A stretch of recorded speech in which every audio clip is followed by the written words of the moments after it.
کہ بحث و گفتگو کے بغیر زندگی انسان کے لیے بے معنی ہے۔ معاشری فکری کے ہر دبستان کا نمائندہ اس گروہ میں موجود تھا، اور شاید ہر دبستان کا نقطہ آغاز بھی یہی تھا۔ اتنی رفاقت کے باوجود بھی اس بات کا اب تک کسی کو بھی علم نہ ہو سکا کہ آخر ان کا استاد کیا کرتا تھا، اس کا ذریعہ معاش کیا تھا، کیونکہ وہ کوئی کام کاج تو کرتا نہیں تھا۔ آنے والے کل کی تو اس کو بالکل پرواہ نہیں تھی۔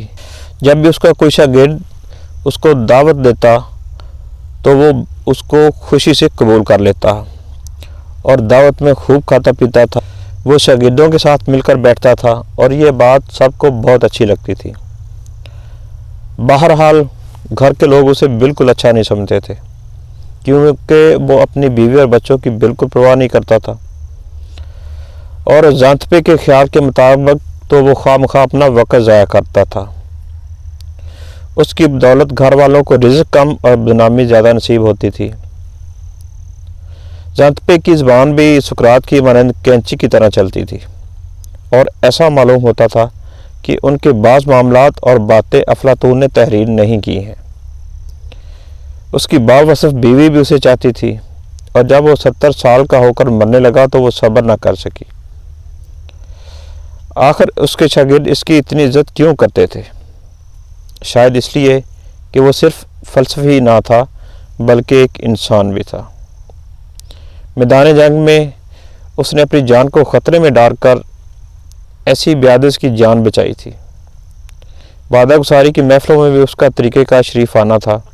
وہ پینے سے خوفزدہ نہیں تھا، لیکن وہ کبھی بھی بے اعتدالی نہیں کرتا تھا۔ تاہم اس میں کوئی شک نہیں کہ شاگردوں کو اس کا عجز و دانش کا اسلوب پسند تھا۔ وہ اس بات کا دعوے دار نہیں تھا کہ میں عقل مند ہوں، بلکہ وہ صرف یہ کہتا تھا کہ میں بغایت عشق و دانش کی جستجو کروں گا۔ گویا وہ پیشہ ور فلسفی نہ تھا بلکہ غیر پیشہ ور طالب دانش تھا۔ کہا جاتا ہے کہ ڈیلفی کے حاتف غیبی نے خلاف معمول سوجھ بوجھ کا ثبوت دیتے ہوئے سقراط کے متعلق کہا تھا کہ یونانیوں میں سے زیادہ عقل مند کوئی شخص اور نہیں ہے، اور خود اس نے اس کی پسندیدگی کی یہ تعبیر کی تھی کہ یہ دراصل اصلاح ادریت کا اثبات ہے جو اس کے فلسفے کا نقطہ آغاز ہے۔ ایک بات تو میں بخوبی جانتا ہوں، اور وہ یہ ہے کہ میں کچھ نہیں جانتا۔ انسان کے شکوک کے ساتھ ہی فلسفہ بھی شروع ہو جاتا ہے، بالخصوص جب انسان اپنے عزیز یقینات، معتقدات اور بدیعات کے متعلق شک۔ کون کہہ سکتا ہے کہ ان یقینات نے مسلمات کی صورت کس طرح اختیار کی؟ انسان کے شکوک کے ساتھ ہی فلسفہ شروع ہو جاتا ہے۔ جب انسان مڑ کر اپنی طرف دیکھتا ہے اور اپنے آپ کو پرکھتا ہے۔ سقراط کہتا تھا کہ اپنے آپ کو پہچانو۔ یہی وجہ ہے کہ سقراط سوفسطائیوں کے نظریہ انفرادیت اور تخریبی کارروائیوں سے اس قدر متاثر ہوا کہ ان کا پیروکار بن بیٹھا۔ سقراط نے اپنے نظریات میں سوفسطائیوں کے نظریات کا پرچار کیا اور اپنے نظریات کو اس کے نظریات سے ہم آہنگ کیا۔ ان تمام باتوں کے باوجود سوفسطائیوں اور سقراط کے نظریات میں فرق پایا جاتا ہے۔ سقراط سوفسطائیوں کے اس مقولے پر کہ فرد حقیقت اور سچائی کی کسوٹی ہے، اس پر یقین نہیں رکھتا تھا۔ سقراط کے نزدیک حقیقت تو صرف وہی لوگ پہچان سکتے ہیں جو عالم فاضل ہوں، اس لیے حقیقت کو علم کے ذریعے پہچانا جا سکتا ہے۔ سوفسطائی لوگ کہتے تھے کہ اپنے آپ کو استعمال کرو، لیکن سقراط کہتا تھا کہ تم اپنے آپ کو پہچانو کہ تم کیا کر سکتے ہو۔ اپنے آپ کو پہچاننے کے بعد کسی چیز یعنی اپنی حق کے لیے لڑو۔ سقراط تک کا یہ بھی خیال تھا کہ حکومت چلانے کا کام صرف ان لوگوں کے پاس ہونا چاہیے جو پڑھے لکھے فلسفی ہوں، کیونکہ ان لوگوں سے بہتر اور کوئی طبقہ حکومت نہیں چلا سکتا۔ ان خیالات کے پیش نظر بات یہ بھی ذہن میں رہے کہ اس وقت یونان کے دونوں ریاستوں ایتھن اور اسپارٹا میں جاگیردار کاروباری حکومت چلاتے تھے۔ یہی وجہ ہے کہ سقراط کے خیال کے مطابق صرف جاگیرداروں کو ہی حکومت چلانے کا حق حاصل نہیں ہے، انہیں چاہیے کہ وہ پڑھے لکھے لوگوں کو بھی حکومت کے کاروبار میں شریک کریں۔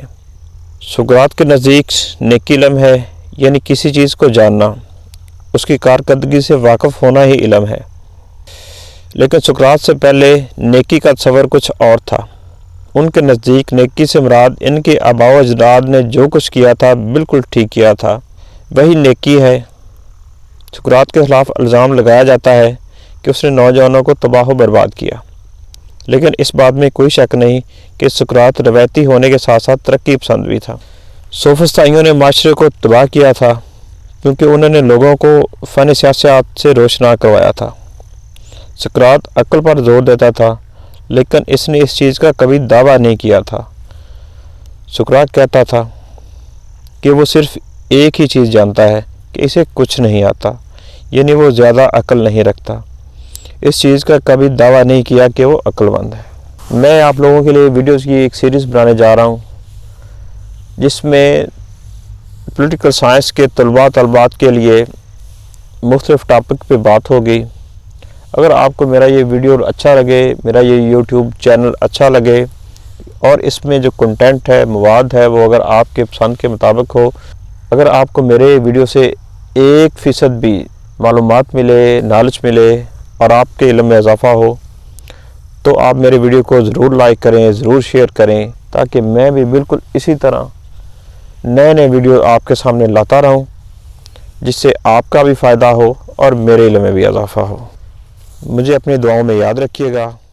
اللہ حافظ۔